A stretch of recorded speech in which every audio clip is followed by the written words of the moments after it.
Thank you, Saliya, and please stay on stage. Yeah, sure. We have two more panelists joining. Rade Musulin, who spoke earlier this afternoon, is joining the panel. Weihao Choo, who also spoke, is joining the panel. The panel will be chaired by Joseph Hoang-Luu. Joseph is the head of climate modeling at KPMG Sydney. Joseph is also a fellow of the Institute of Actuaries of Australia and a chartered enterprise risk actuary. Joseph likes to explore and interpret the world through numbers and translate to others using language. That's what Joseph is good at. Please join me in welcoming Joseph to chair this panel, and please join me in welcome the three panelists. Over to you.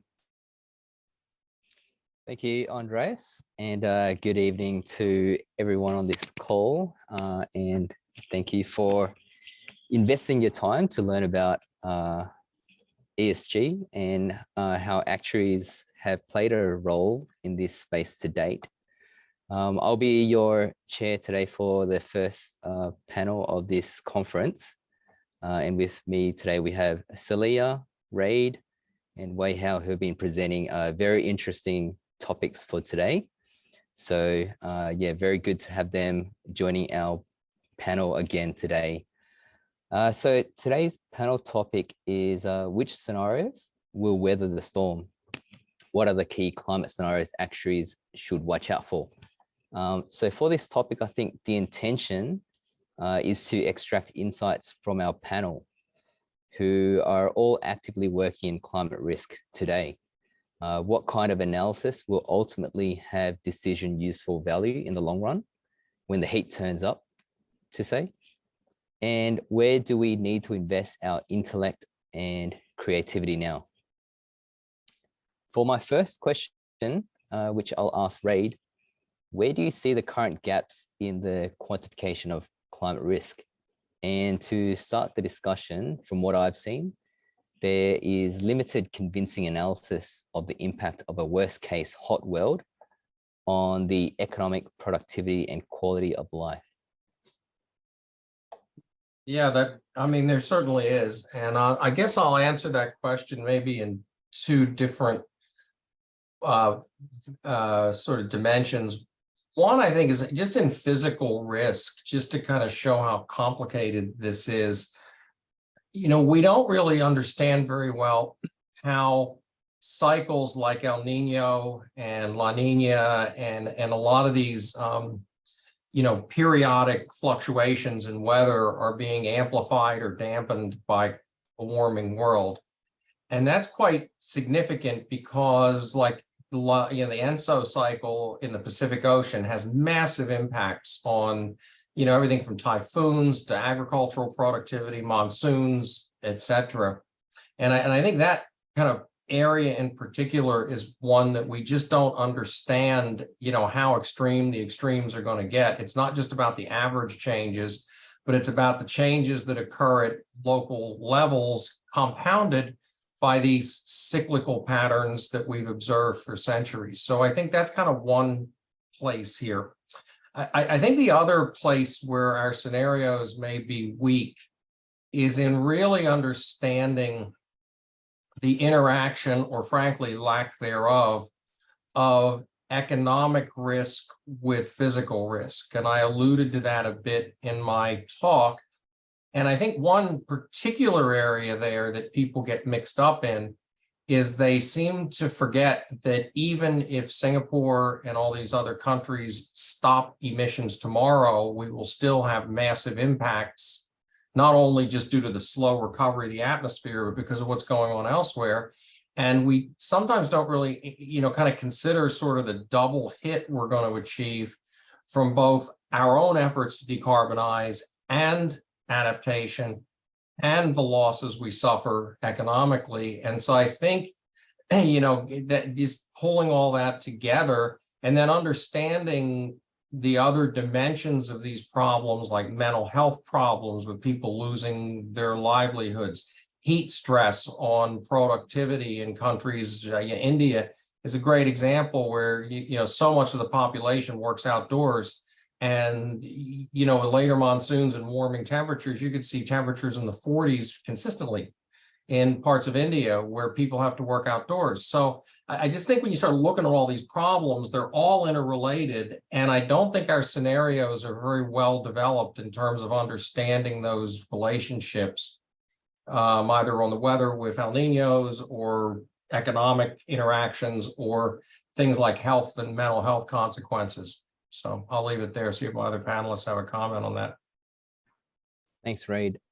It definitely sounds like very significant impacts exist within these gaps. And personally, in the location that both you and I live in, Sydney, we experience significant natural weather cycles. And further to that, the compounding events are, have quite significant financial impact. So why, as a global community, do you think these gaps still exist? Oh, yeah, let me answer that real quick before I turn on my other panelists. I think that's a good follow-up. And I think the problem is, and I'm going to say something that may sound a bit flippant, but it's not meant to be, that, our minds and ability to process information has evolved over thousands of generations. And yet, within one lifetime, we've gone from like no mobile phones to Chat GPT and AI and massive databases, et cetera. And I think to some extent, a lot of these problems have become so complicated that it's just very difficult to find the headspace to really try to get across all of them. And so I think a lot of the gaps just reflect the fact that we are just catching up with the complexity of these problems. And it's just going to take us a while to just get across this stuff, because as I said, our minds were not designed for this in the past 1,000 years. And so I think that's a reason there's a gap here, because this stuff has changed so fast. I mean, in my presentation, I just showed how the international reporting standards evolved in 5 or 6 years from nothing in Paris in 2015. So this stuff's occurring at warp speed, and it's very difficult for us to design risk management systems and scenarios and everything else to deal with this stuff, like, in the time horizons we have to work with. Yeah, it sounds like the issues are quite complex. And I think it will take time for the global community to invest into that research, but also time for the global community to realize the impending need to address these gaps in the first place. I'll move on to Weihao. In your experience, have you seen a need from clients to quantify or assess the impact of these gaps? Furthermore, do you see a place for simplified climate scenario analysis today in the absence of sophisticated solutions? And what do you think the role of simple models are in the future? Sure, thanks for the question, Joseph. And I'm pretty sure some of us were involved in one or the other stress tests, climate stress tests introduced by regulators. And that's a good place to start, actually. And it's a good place to start, not just quantifying for quantifying's sake, but to raise awareness. That I think is the main priority, actually, that it's a starting point for, be it for regulators or for insurers, to actually see what could happen under climate change. Of course, we've been told that the results varied a lot between very extreme losses versus minimal impact. But I think it's okay. It's okay that these scenarios are very simple, the models are very simple, and it's simple for a reason, to ensure consistency. But I think as long as it meets the objective to raise awareness, I think that's a good outcome. Of course, we could be more sophisticated. This is where it becomes very uncertain anyway. And there will never be a right or wrong answer. And again, the fallback is it could always be a very simple model, which I think is totally okay. There's no right or wrong. Thanks, Weihao.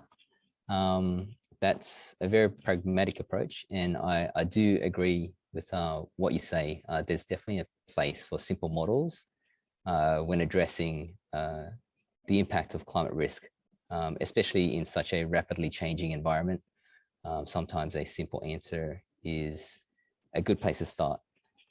So following on the idea of needing to uplift capability, I want to focus on an area of climate risk that actuaries are very well versed in, and that there has been significant model development in to date.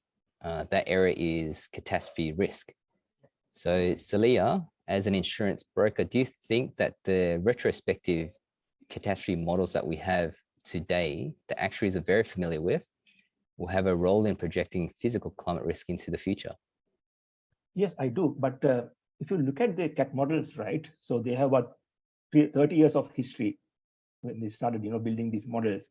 So they're mainly, designed to quantify the impact, financial impact, right, on these because of the extreme events that actually look at current climate situations, not what's going to happen in the future. So very short term, basically, when you do the CAT modeling, we look at only at 1 year time horizon, right? Basically, what is the financial impact that's going to have?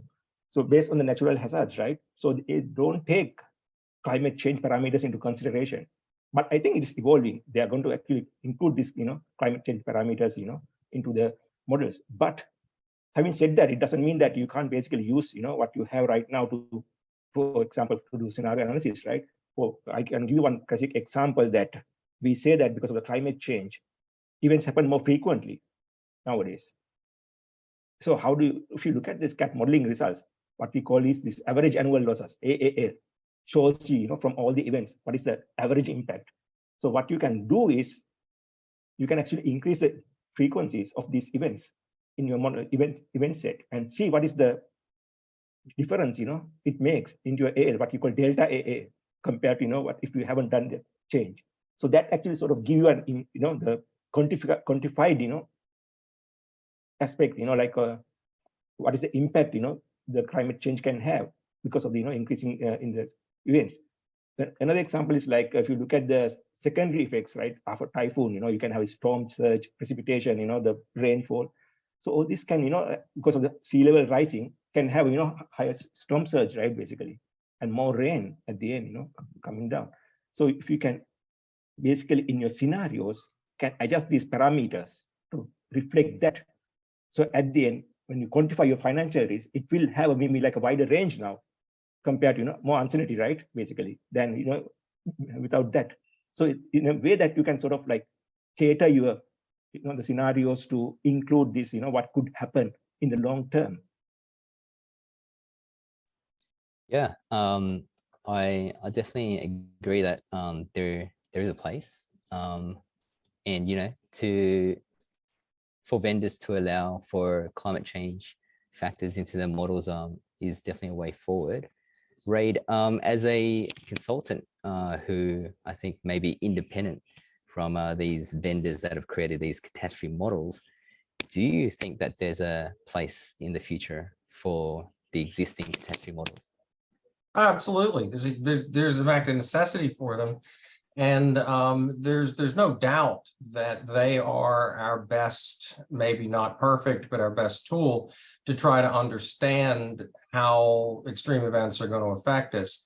But I do think, as with the actuaries, the catastrophe modeling community is going to have to evolve a bit, because it used to be that we could build models of, say, typhoons and calibrate them to the historical frequency by gates across Asia, or, whatever, we normally do in building CAT models, which we could divert on for an hour. But, but a lot of that was done with relatively basic science.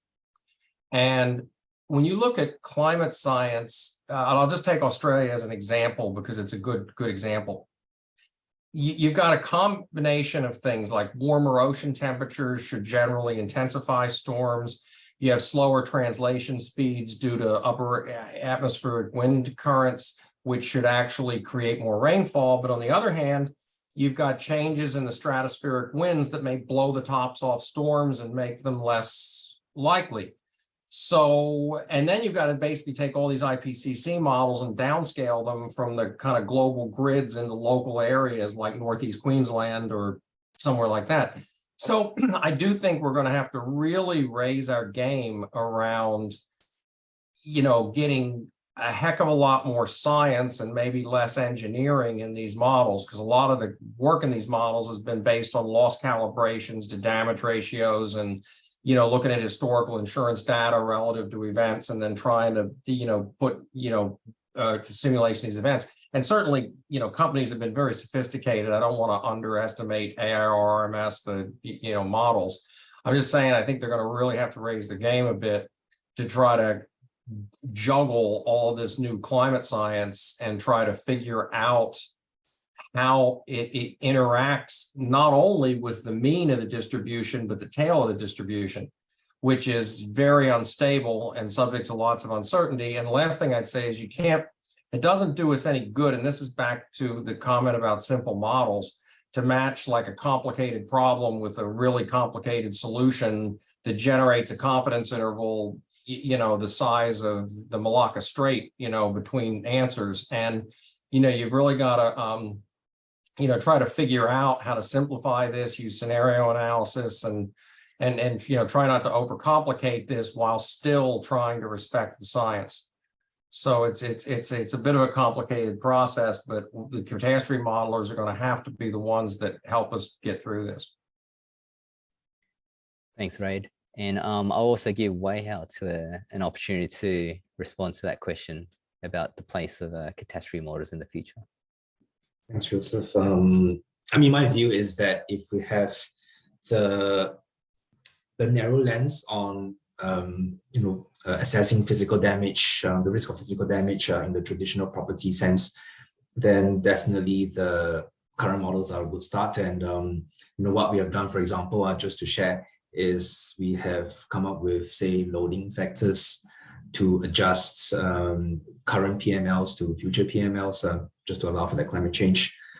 Of course, if you broaden your focus to things like more chronic changes rather than acute weather events, or things like sea level rise, you know, temperature rises, and you consider beyond the traditional property insurance, then I think this is where a lot more work needs to be done. So, for example, if the sea level rises and it causes certain properties near the coastal areas to be unlivable, and what happens to a bank, for example, which has loans in that area, same for temperature rises.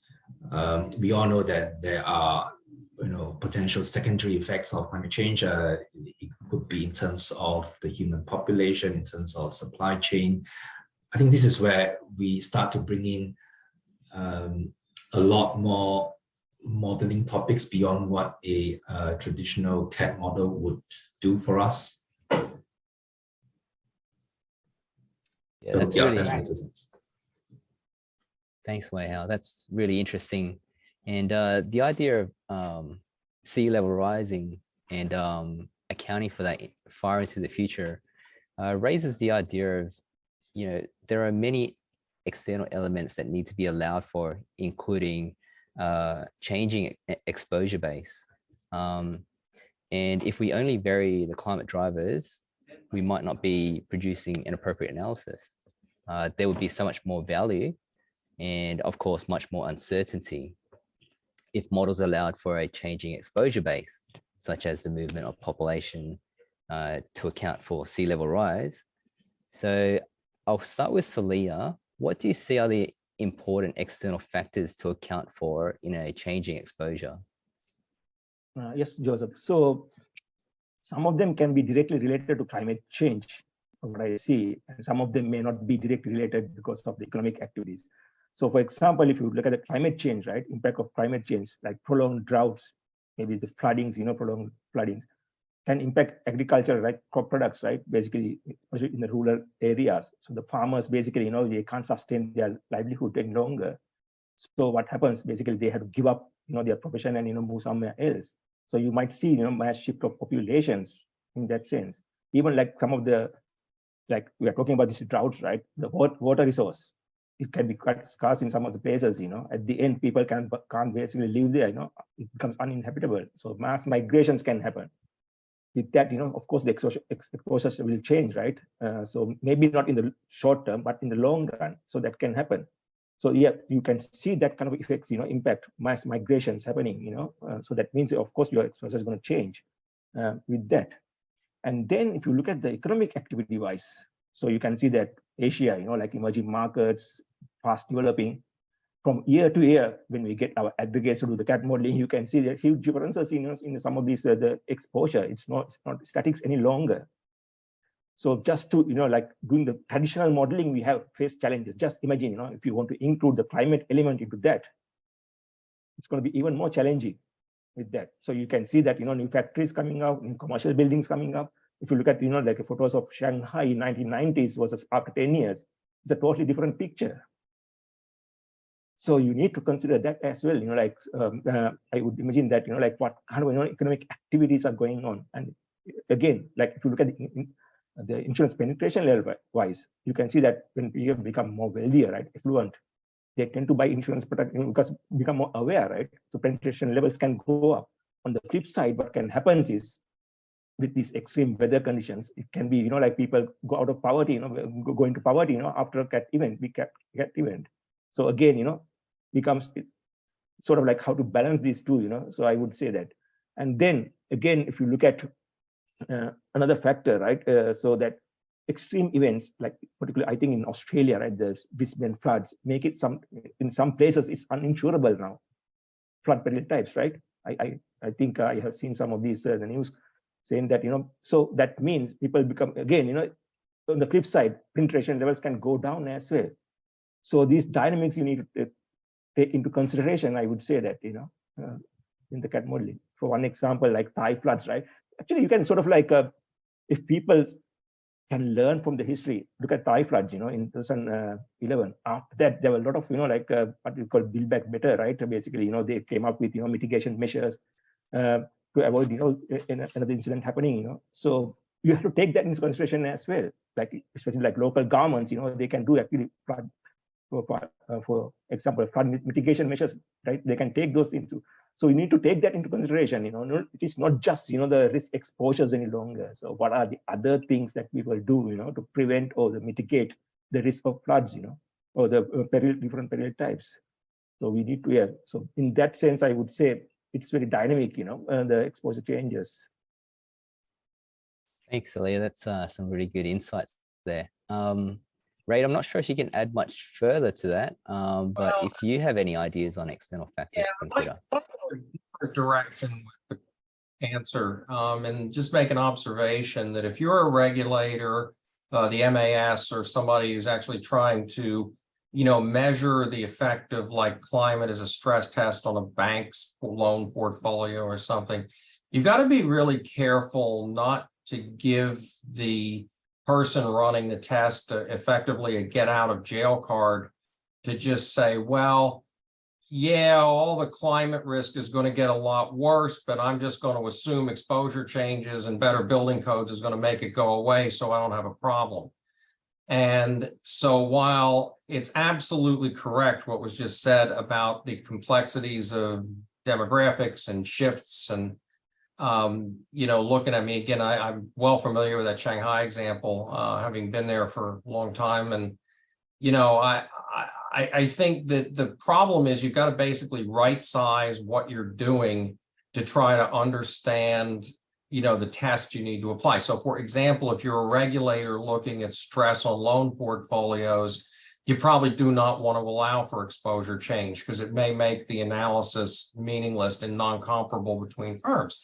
If you're a government doing building code and land use planning, you better think about things like population shifts. If you are a life insurer worried about, say you sell policies to certain industries, and the industries where you sell your policies are going to be wiped out by decarbonization, you sure better think about exposure changes.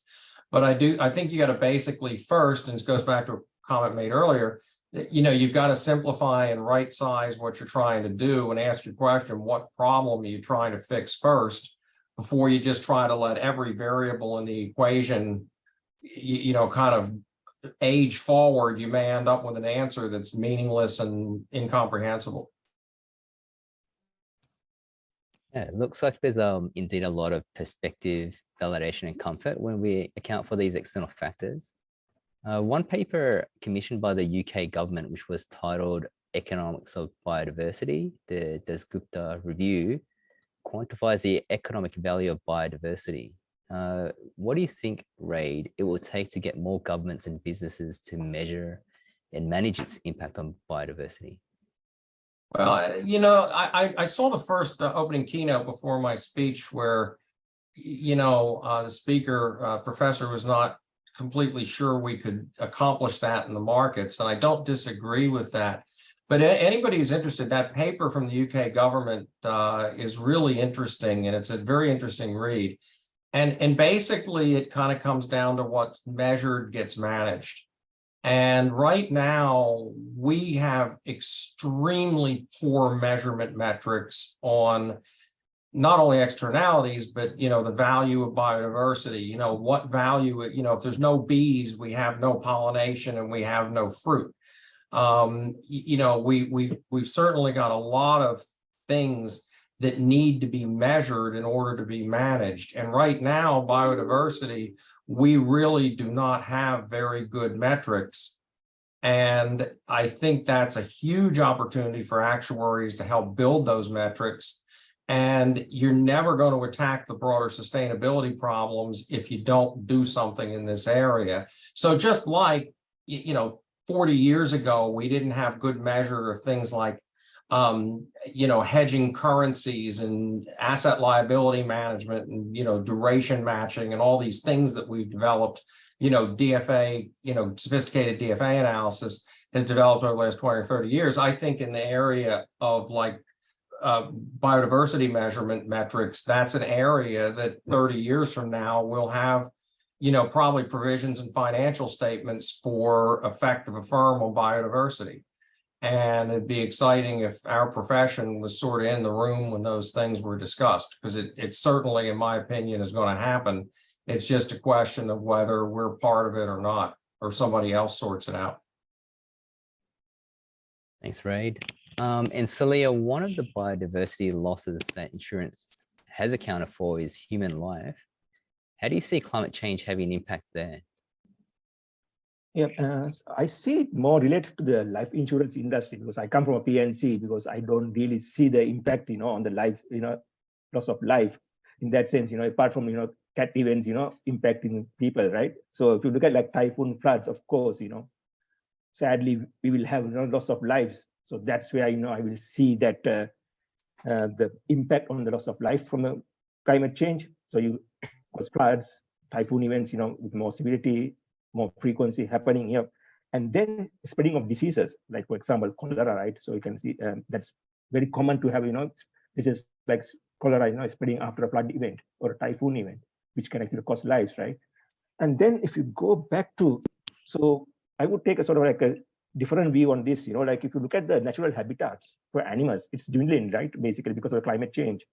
So sea level rising means basically, the sea levels, going into the land, right? Basically, land mass is going to be smaller, right, for the natural habitats. So there's going to be like a constant conflict, it's going to aggravate, I think, between animals and the humans. So that can translate into like diseases, diseases that we have not seen before. Like we know that bird flu, swine flu, some of these diseases that get transmitted from animals to humans, right? So we can be exposed to, like the diseases that we have not seen before. Like COVID, people say it's come from the, of course, animals, right? It still has not been really confirmed that. But that's one example, right? Pandemic-wise, what's the impact it can have on humans, right? We have a very recent historical, event that really shows, the impact it can have. So yes, conflict of, between animals and humans, that's what I see, can have a deadly effect, on the humans with, the breakouts of pandemics that we have not seen before. Thanks, Saliya. And I think we've got time for maybe one more question from myself to the panelists. With all the existing gaps and such a wide range of considerations that touch on a very wide range of expertise, do you think actuaries are well placed to derive and quantify climate risk? We'll start with Weihao.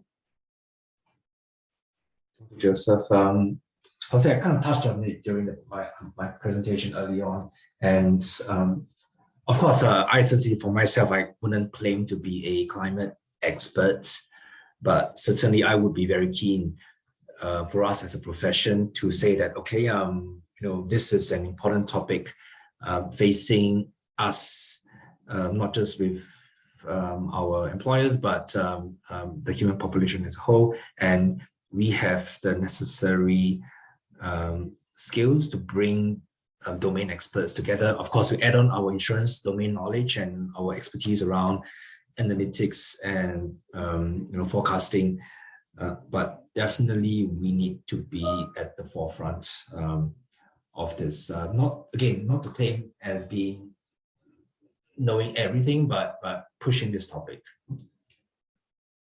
Thanks, Weihao. I'll pass on to Rade, the same question. Well, I'll give you a mixed answer, okay?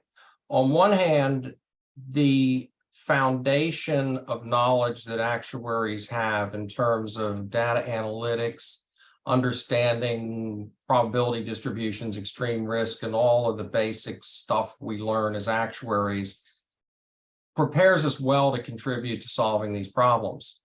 But on the other hand, there's almost nothing in the formal education program that you're going to learn that's going to help you solve some of this problem. Most of our institutes have not modernized their syllabuses or syllabi, I think is the right word, to reflect this area, things like natural perils and, climate modeling and just the whole gamut, economics, all this stuff that you've got to understand to tackle this.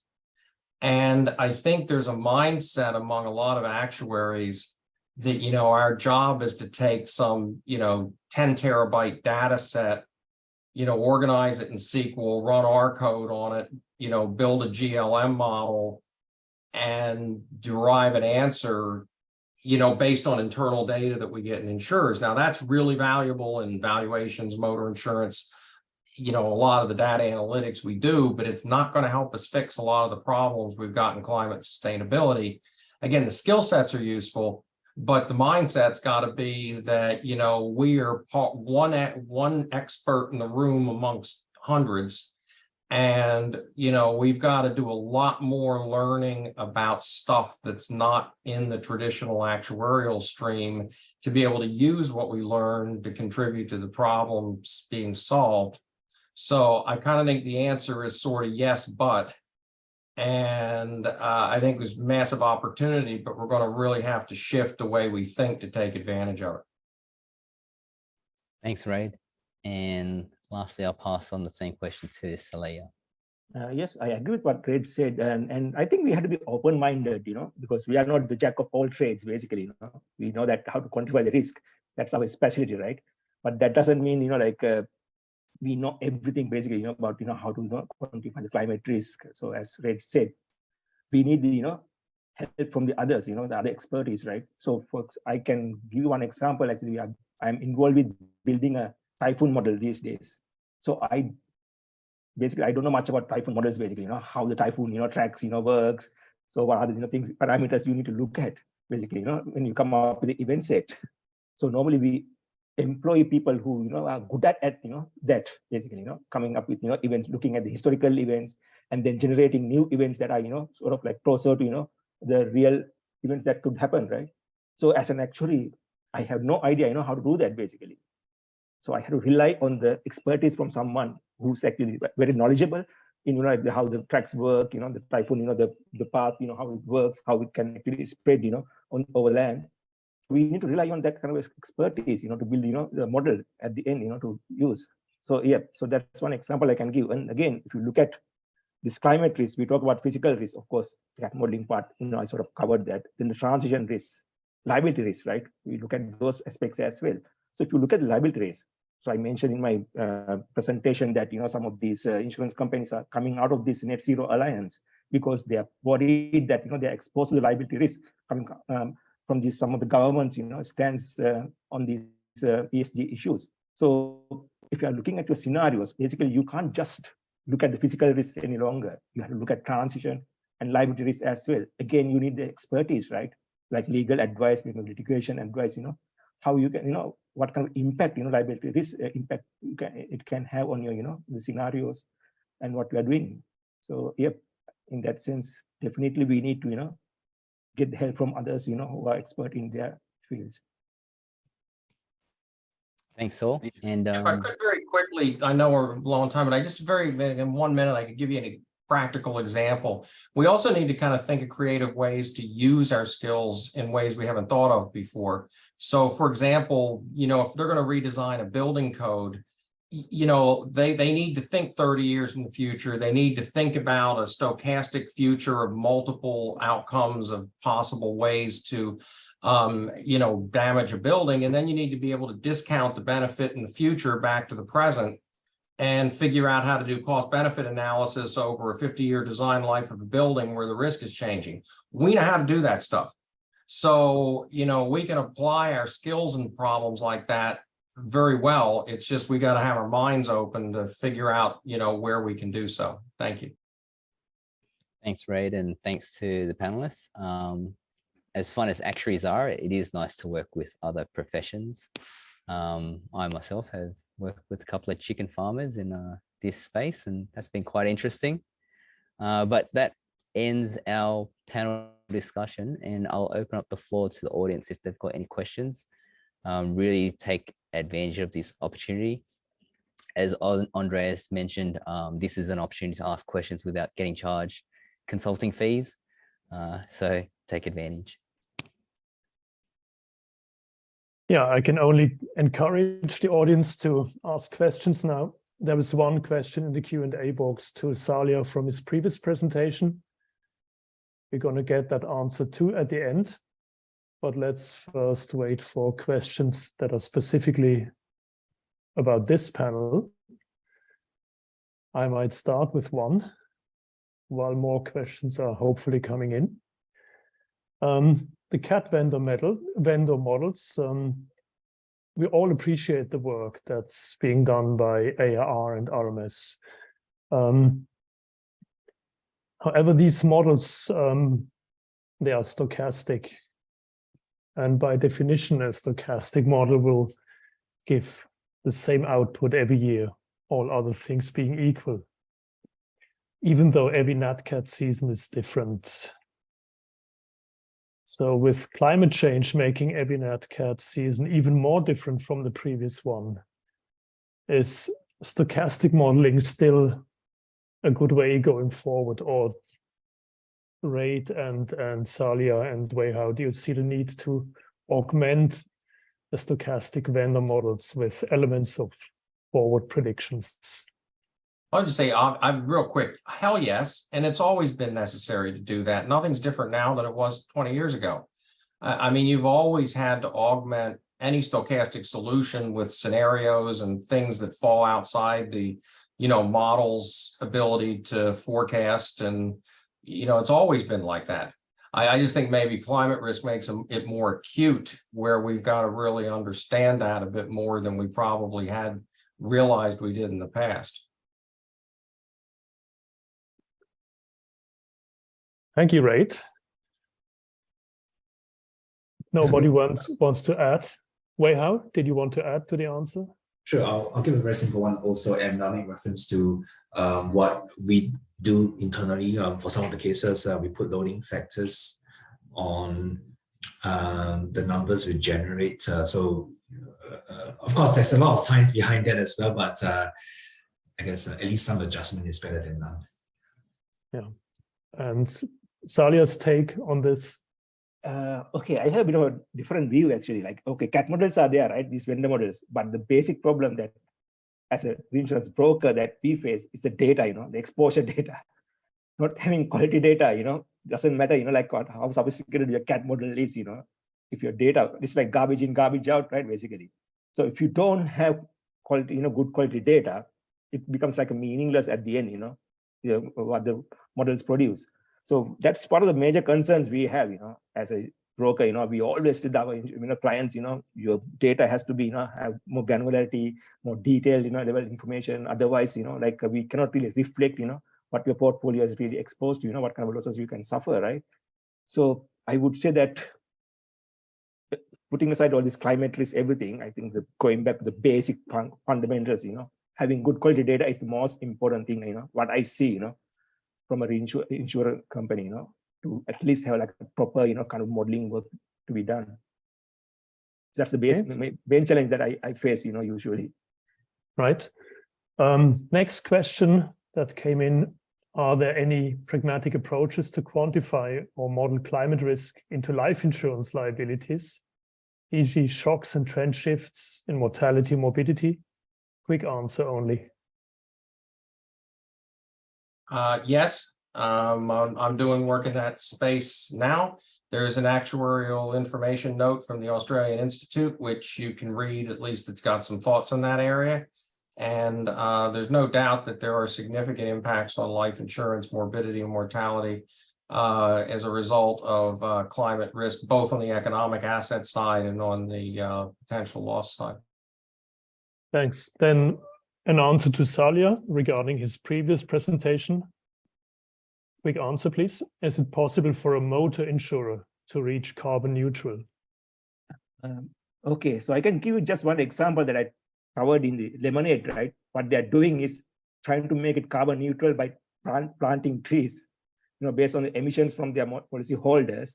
So basically equivalent to that emissions, right? They want to plant trees that actually can generate, absorb these, the carbon emissions. So if you look at it in that sense, they're trying to achieve this carbon neutrality. But I don't think like all these, the insurance companies who are having motor policies can do that kind of, the projects basically. If you take, I gave the example, in the Singapore, because of this small size, there's no place we can plant trees, right? Basically. So we have to look at other ways, maybe, like I mentioned, some of these like telematics, but it can cut down the carbon emissions. That's what I'm trying to get, you may not be able to achieve the carbon neutrality, but at least you can have something that is quantifiable, because you have, the requirements, the disclosure and financial reporting requirements, right, on the ESG. But having these kind of features that I talk about, there's a chance for you to quantify, the impact. So that's what I'm trying to get as well. There's as an insurance company, you have that opportunity, to quantify the impact, you can have on the carbon footprint. It may not, have the neutrality. You may not achieve the neutrality, but at least you can show, I achieve, maybe 10%, impact, maybe 20% impact. You can show that, yes. Right. Then one more question has popped up, the last one for today. That probably tomorrow, Nigel Winspear is probably a good person to answer that, but I'm reading the question anyway. What are the recent advances / breakthroughs, if any, on CAT modeling?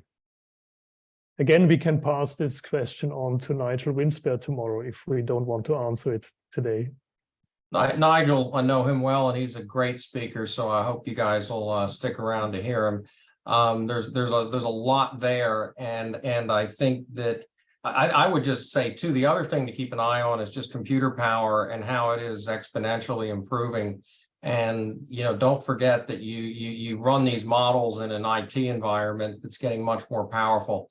And hopefully that's just one angle from my end that I think is going to make a big difference in the next few years. And Andres, I'll just add one observation I've seen from a vendor that I won't name drop, but there is a vendor that produces a global instance of catastrophes, which means that at any position in the globe, it models different Earth systems globally consistently, which allows for global current movements and atmospheric conditions, and to have a globally consistent simulation is quite a novel idea and produces some interesting outcomes. Thanks for the input. This was a really interesting panel. On behalf of the organizing committee, I would like to thank everybody on this panel.